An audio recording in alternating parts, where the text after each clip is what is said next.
So New Balance is a $4.5 billion company. We're going to end this year up about 35% over last year. We think it's a big reason for our brand momentum, and we think it makes us a better partner for our wholesale partners. We're also the only athletic manufacturer that has facilities here in the U.S.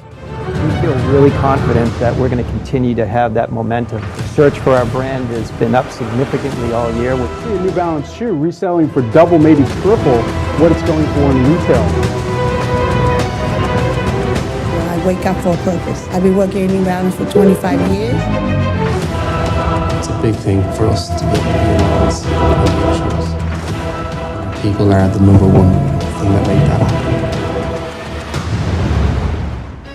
They have never been just a basic sneaker company. In the heart of Boston, a city known for its rich history and prestigious colleges, a different kind of tale was unfolding, one that would defy conventions and set a new course in the world of sneakers. Our story begins in the early 20th century when a man named William J. Reilly arrived in Boston, searching for something far more profound than the city's famous institutions.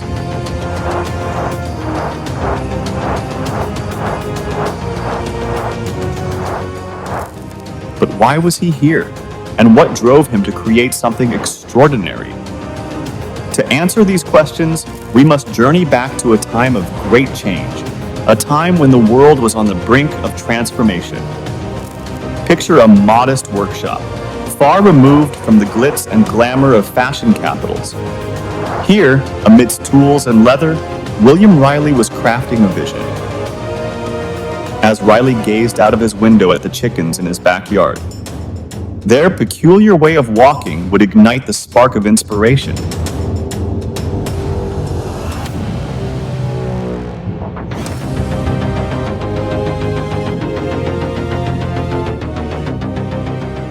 You see, Reilly noticed something remarkable about how chickens distributed their weight while walking.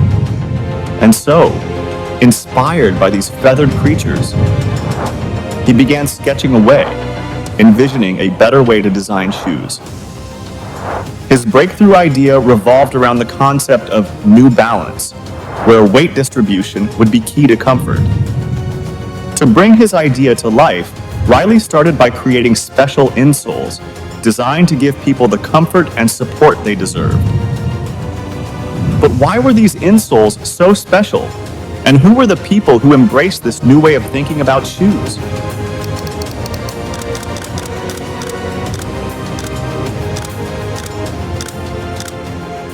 In the bustling streets of Boston, there were heroes in uniform, police officers and firefighters who worked tirelessly, day in and day out. These everyday heroes found solace in Reilly's innovative insoles, designed to provide the support they needed during their demanding shifts. But there was a catch.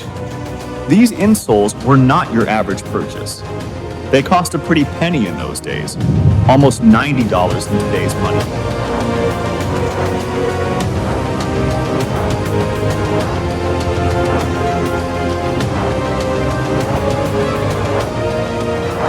To get these remarkable insoles into the hands of those who needed them, New Balance relied on a network of traveling salesmen. These salesmen didn't just visit stores. They went door to door, sharing the comfort and support that New Balance offered.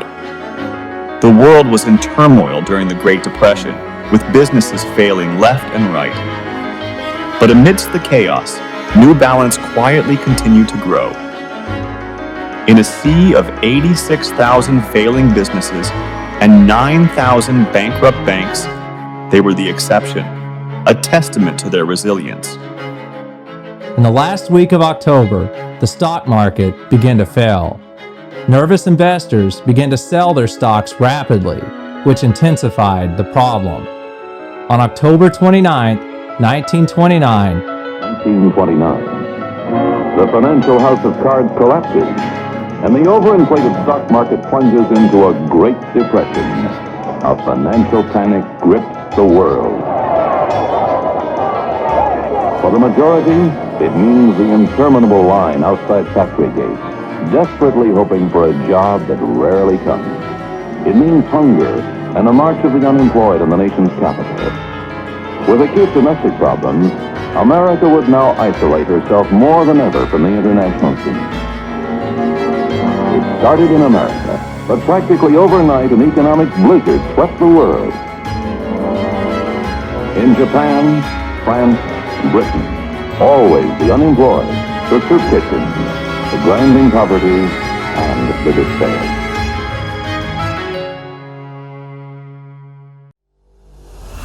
How did they manage to thrive when so many others were struggling to survive?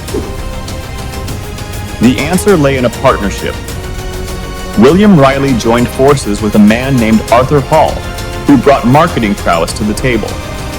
Athletes, especially runners and basketball players, soon discovered the comfort and stability of New Balance insoles. It was as if New Balance had discovered a secret ingredient for peak performance. Runners and athletes across the country began to choose New Balance. Yet strangely, it wasn't until the 1960s that New Balance released its first sneaker, a momentous step in their evolution. The 1970s arrived, and with them, a new owner for New Balance, Jim Davis. He had big plans for the company. Under Davis's leadership, New Balance decided to do something radical. They ditched flashy names for their shoes and used simple numbers to indicate style and performance. The New Balance 320, for instance, became a sensation. Comfort, quality, and performance were at the forefront. But here's where things get really interesting. New Balance, true to its principles, wasn't interested in competing for sponsorships or creating fashion trends. Even Michael Jordan wore New Balance before he became the global superstar we know today. While Nike and Adidas were battling it out for endorsements, New Balance took a different path. They embraced their quirky personality and became synonymous with sensible sneakers. Their shoes weren't cool or trendy. They were reliable, functional, and sensible.